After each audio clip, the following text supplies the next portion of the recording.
कहताड़ू रहतानी बच के कहाँ से आवताड़ू रच के कहाँ लहंगा तोहरा रचाइल बा चोली में कवन डोला रंगवा ढोरीले पोताइल बा चोली में कवन डोला रंगवा ढोरीले पोताइल बा।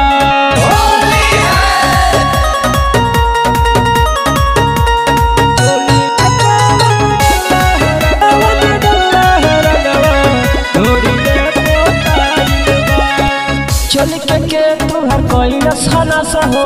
के तुहरा अपन रहल खस हो